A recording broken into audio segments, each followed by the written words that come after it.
Hey everybody, what's going on? It's Riley Rose here with another episode of Gaymer Girl News. By now, hopefully you know the drill. The world is still on fire, but we still have our video games. Each week there's so much to talk about when it comes to video games, so let's just jump on in, shall we? War! What is it good for? Well, mostly just PlayStation and Xbox. Say it again! Okay, that didn't work and let's pretend it never happened, but the battle between PlayStation and Xbox rages on. Microsoft has been laying low, waiting in anticipation to see what PlayStation's first move will be, and it seems like the first move will occur as soon as next week. Gamers have been a little skeptical of the PS5, but mostly because we know nothing about it, and that's gonna change. VentureBeats and Bloomberg Media reported that there could be a PS5 event scheduled to take place on June 3rd. This event will reportedly give us all a first look at the finished next-gen console, but other than that, no details have surfaced. Will we finally find out what exclusives come first? Will the price be revealed? Is it gonna cost $1,000? The answer to all this is probably not. Sony seems to have a few more events planned following this big one, so who knows what kind of info we're gonna get. But make sure you watch Gaymer Girl News next week to get updates on this story. One thing that is confirmed is that Rockstar Games will apparently be spending a steep $89 million on marketing in 2023, and I wonder what game deserves such a large marketing budget. It feels like the easy guess is to say Grand Theft Auto 6 is getting the movie star trying to get an Oscar treatment, but unfortunately the game isn't. Fans thought they nailed down the release date of the long-awaited sequel, but in fact, all of this money is going toward third-party development. This doesn't mean that the new Grand Theft Auto won't come out in 2023. It just means that Rockstar and Take-Two Interactive have some big plans for their future games. There was a report that claimed that the game could actually be released even sooner than we think, but it would come at a pretty steep price. Instead of a fully realized game, the rumor is that Rockstar would release a moderately sized game to roll out new features and stories as time went on. What do you guys rather want? I think I want a big game at first, not one that rolls out, and I can entertain myself in GTA 5 for a few more years if I have to. Here, darling, why don't you go get yourself something nice, okay? You. Is it $7? Since the theme of today's episode seems to be rumors, here comes another one. PlayStation Plus subscribers have had access to a ton of really amazing games for free since quarantine started, and June seems to be another solid month of AAA games on the house. Sony has already announced that Call of Duty World War II will be available for free next month, and thanks to a potentially leaked teaser provided by PlayStation's gaming YouTube channel, footage suggests that the other game of the month could be Star Wars Battlefront 2. Someone at PlayStation's social media team has made a big mistake. The 7-second clip was pulled from YouTube and PlayStation's Instagram account, so maybe it was an early upload? If it is true, it means two of the biggest competitive games from 2017 are free to play, so let's all get ready for some countless hours of multiplayer madness. This could be a very bittersweet thing for Battlefront fans, as it recently was announced that the game's newest update, Battle on Scarif, will be the final content drop for the game. Developer DICE will continue to update the game with patches and a few in-game events, but no more new characters and no more new maps. As we talked about last week, the video game industry is booming and seems to only be getting stronger. While major companies like Nintendo, Sony, and Microsoft dominate the gaming landscape, lots of companies are just trying to find their way in. Amazon has already dipped their toes into the gaming world with the purchase of Twitch, but now they're going head first with the release of Crucible. Now, Crucible is not Amazon's gaming debut. Amazon has put out some small-time App Store games, but these games served more as promotional efforts for Amazon rather than an actual video game. But this is Amazon's biggest game so far. Crucible is free to play and won't have any sort of full game purchase options like Fortnite or Warzone. Instead, there'll be seasonal battle passes that gamers can play and digital goodies for in-game use. Amazon may be hoping to shake up the industry, but this game doesn't seem to shake up any gaming norms. It's way too easily comparable to Fortnite and Overwatch. I mean, it's a team multiplayer shooter with a roster of unique playable heroes. Their game modes include Battle Royale and something called Harvester, where players secure and defend resources against an enemy team, but it looks like capture the flag. Now, there are a few new elements. The Battle Royale style is smaller than other Battle Royale games. So far, critics are unimpressed with the game so far, but Amazon's aspirations include way more than just games. The company is one of several tech giants looking to break into the cloud gaming sphere. However, this game doesn't even include that element either, and it's only playable on PCs. Since Amazon owns Twitch, I can't help but wonder if that's why this game is so closely modeled after Fortnite and like Apex Legends.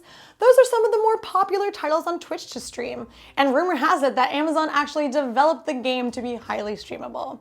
But the game is free to play now, so I may give it a try and stream it. Why not? It's free, so what do I have to lose? Speaking of free games, Epic has announced what game will be the ultimate next free game of the month. Earlier this year, it was GTA 5, and then that was replaced by Civilian 4. But another big game is about to blow it out of the water.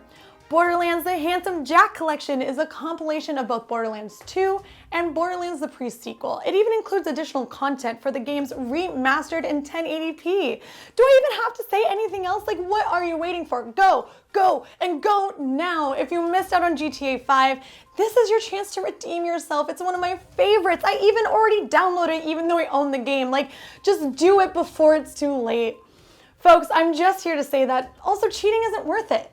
Not in sports, not in relationships, but absolutely not in Fortnite. The latest winner of the Asian leg of the Fortnite Champion Series was caught red-handed. He did something so terrible it's hard to believe his sentence is so light. Well, okay, it's not that bad, but he did get caught teaming, which is banned in competitive Fortnite play. So basically this winner, Seko-sama, would have a friend collect health packs and drop them in hidden locations. Sometimes this teammate would even nearly kill enemies, but then leave so that Seko-sama could come in for the kill. The Japanese player has now lost his winnings of $15,000, but will only serve a 14-day suspension. Many gamers think that this punishment isn't enough and compare it to the story of the young Fortnite competitor who was banned from competition for 4 years. I mean, sure, he was underage, but this is light. Seko-sama was slapped with the ban hours after the false victory, and the runner-up Q-Jack was made the winner. Now for some super nerdy but uplifting news, Lord of the Rings is having a reunion. Josh Gad has created a YouTube series called Reunited Apart, and this Sunday the ring will live on as some of your favorite characters come back together. Check out the teaser. Okay. Again, back to my previous question, what would you all say to a Lord of the Rings reunion? Elijah? Wish this choice had never come to me. I wish none of this had happened. So do all who live to see such times, but that is not for them to decide. All we have to decide is what to do with the time that is given to us. It looks like Frodo will be joined by Sean Bean, Andy Serkis, and director Peter Jackson, along with many other familiar faces. Gad also recently reunited the cast of Back to the Future, and if that reunion was any indication, Lord of the Ring fans are in for a hilarious night with insightful interviews and scene recreation. And who knows, maybe we'll even learn more about the new Lord of the Rings TV show. I mean, nobody knows anything about it after all. And now it's time for a Riley Rose review. Today we're going old school and talking about Super Mario RPG Legend of the Seven Stars. One of Mario's first adventure role-playing titles, Legend of the Seven Stars, is one of the highest acclaimed games to feature the mustachioed hero. The story begins as any other Mario game. Princess Peach is kidnapped by Bowser and Mario is on the way. But before Mario can save the day, an enormous talking sword plunges itself into the castle, declaring that the Smithy Gang has taken control of the land. To restore balance to the Mushroom Kingdom, it's up to Mario to kick some Smithy butt. The core gameplay is based in Mario's platforming roots. As usual, you run through areas, hit floating blocks, and jump on top of bad guys. The biggest difference is that the game has a different perspective from almost any other Mario game. It's called the isometric viewpoint, otherwise known as the 3/4 view. It's quite the change from just scrolling left or right. The next feature in the game is turn-based battles. Just like in similar RPGs like Final Fantasy, you select options from a menu and each member of your party makes a decision per turn. One very useful tool is the timing in the battles. If you can press A at the right moment, you either attack or defend, either making your attack greater or taking little to no damage to yourself. The experience is complete with a compelling story, humorous side characters, and randomly interspersed minigames that keep players entertained for hours. This new fighting style and game perspective shift paved the way for other great titles like Paper Mario and Mario & Luigi Superstar Saga. Because of all the reasons I listed above, and because I love RPGs, and because I really love Paper Mario, I give this game a 5 out of 5 stars. If you haven't played it yet, you can get it on the mini Super Nintendo Entertainment System or a Wii U. You know, if you're one of the poor, unfortunate souls who spent money on that. I'm so sorry. Okie dokie, everybody. Before we call it a day, let's talk about some video game trivia. Many of you may have seen it, but one of the first video game movies ever made was Super Mario Bros. Made in 1993.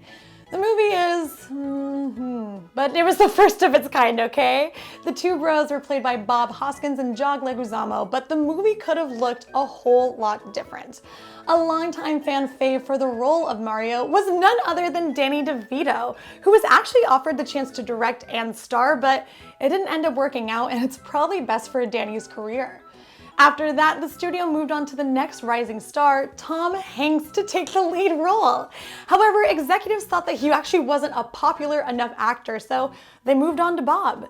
The last surprising almost casting, Dennis Hooper landed the role of the evil King Koopa, but the role was actually offered to both Arnold Schwarzenegger and Michael Keaton.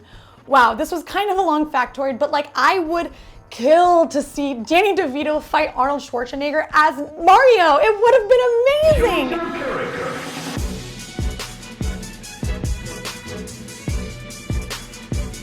I would even actually take Tom Hanks. It's kind of insane that they thought he wasn't popular enough at the time, because look at him now, but maybe one day, maybe one day. All right, that's all we have for today. Are you trying to cheat in Fortnite? Do you have any interest in any of Amazon's games, and what could we possibly learn about the PS5 this week? Let me know, but before I sign off completely, I have to say, Black Lives Matter and George Floyd deserves justice. Let me say it again, Black Lives Matter. In my description are links that you can donate to, as well as petitions you can sign to support the cause. Please do it, and please share. Tune in next week for more Gaymer Girl news. I'm Riley Rose, and today I'm signing out.